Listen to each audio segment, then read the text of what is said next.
If you're someone who's ready to start healing and moving forward in life rather than being stuck and repeating the same patterns that cause a lot of unhappiness for you, then let's talk today. I want to talk about important things for you to know when you're deciding to go on a healing path.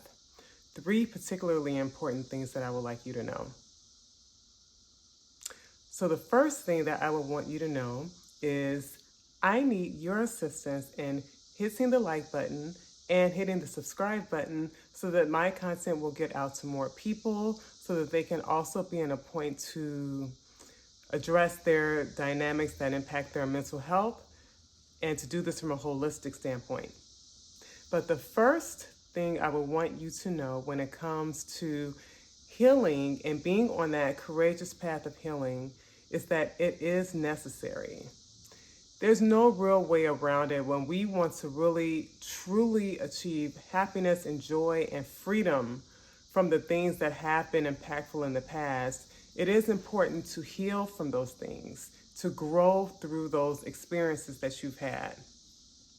And this is important because when we do not do that, we tend to continue to see life through the lens of the pain that you've experienced. If you've dealt with a lot of rejection in your past, it is going to be very easy to be triggered by situations that might happen where things don't go your way, you're not chosen for a certain thing, and really connect these things back to those experiences of rejection in the past. And it can cause this ongoing cycle of desiring something new, wanting to put yourself out there, but being so afraid of the feelings of rejection that it causes you to not try.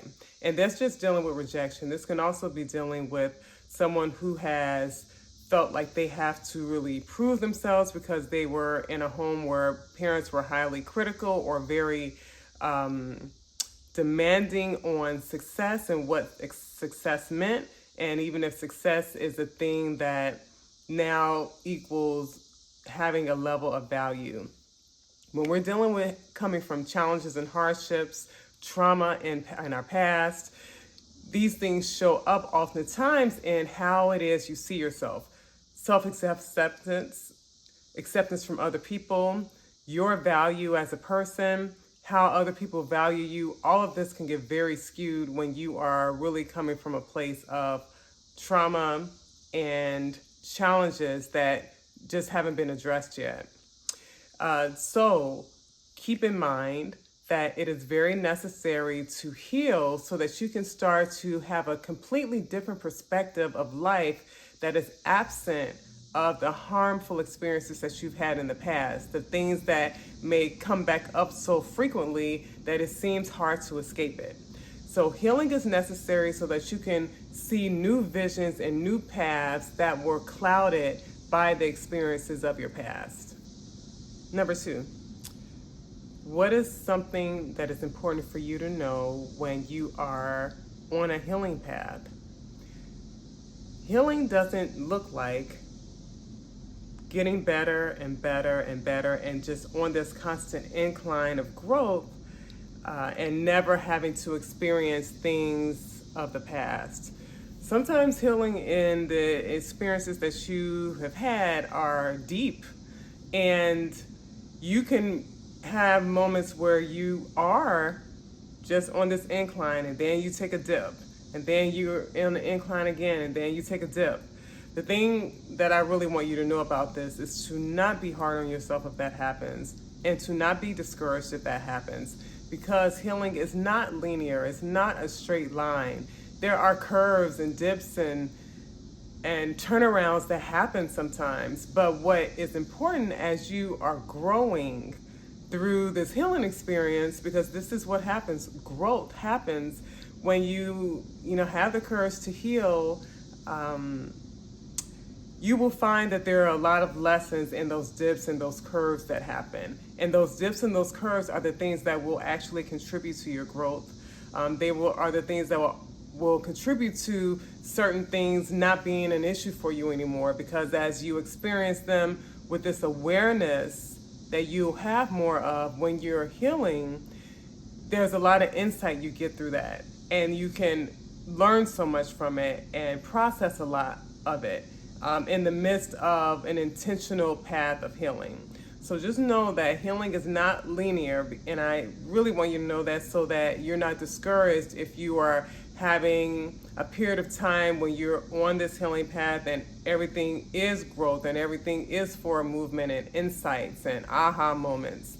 And then you have suddenly something happen where you almost feel like you did months ago before you decided to heal. That can happen sometimes, but just remember that when this happens, when you're in this intentional path, in those moments you can gain so much insight, which is really different from when you've had these experiences and you weren't in the space of intentional healing, because oftentimes there is no awareness in those moments. Everything is just happening and you don't know why it's happening. There's no connections being made.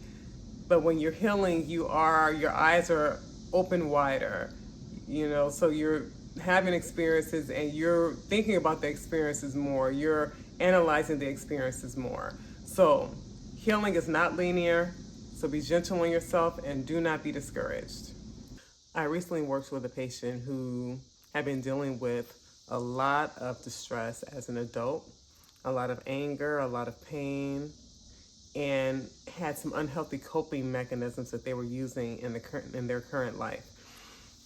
And we talked about their childhood experiences, and one of the things that he said was, if my things from my childhood are bothering me still to this day, then there's something really wrong with this picture.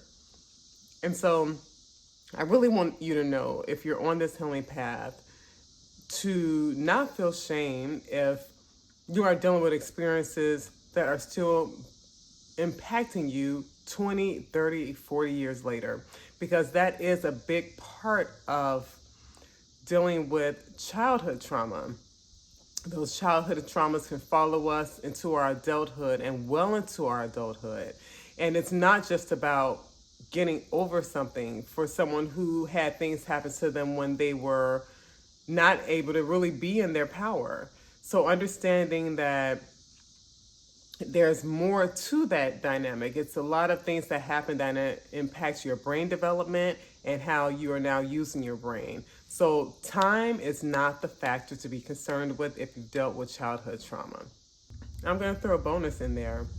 So number 4 thing I would want you to know when it comes to deciding to be on this healing journey, this healing path now, is the importance of what you put your mind on. It's a little metaphysical talk we can have right now.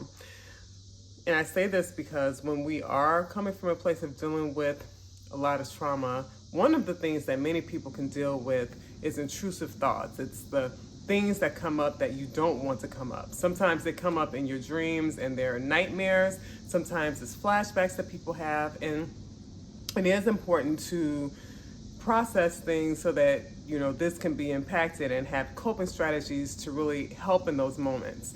But one of the things I want to really encourage to be a part of this is to put your mind on what it is that you desire, understanding that what we think about and put our mind on more is what we tend to draw to us more, what we tend to experience more. So if we know this, then we can start creating in our own powerful mind the things that we would like to have for ourselves. So that means that we can have times of the day where we intentionally put our focus on the things that we truly desire, so that we can give ourselves some moments of pleasure through our mind, because we can experience pleasure through our thoughts. So to put ourselves in those moments, to intentionally set that time aside where we're going to think on these particular things that really bring us a smile, that bring us joy, even if we're not experiencing it in this moment, it is something that you can start to put your mind on. And as it says, what you focus on grows. So if we know this, then being intentional about the things that we create in our mind that we can have to focus on, that are things that are other than the things that come up for us that we don't desire. So these are the things that I would like to share with you today when you're taking this step onto a path of healing and growth so that you can have a different experience in life that brings you joy, that brings you the desires of your heart. What do you find the most challenging thing that comes up for you when it comes to healing? Put that in the comment section for me. And also, don't forget to subscribe to this channel and share this video with someone who you think could benefit from it. And I will see you in the next video. Oh, one more thing. I also want to encourage you to click the link that's in the description section, because I have a link for Morning Mastery PDF checklist. It's a guide to some helpful ways to start and kickstart your morning that could be beneficial for how you go through the course of your day and how you end your day. All right, so hit the subscribe button, hit the like button, share this with someone who you feel could benefit, and I will see you in the next video. Okay, take care. Bye.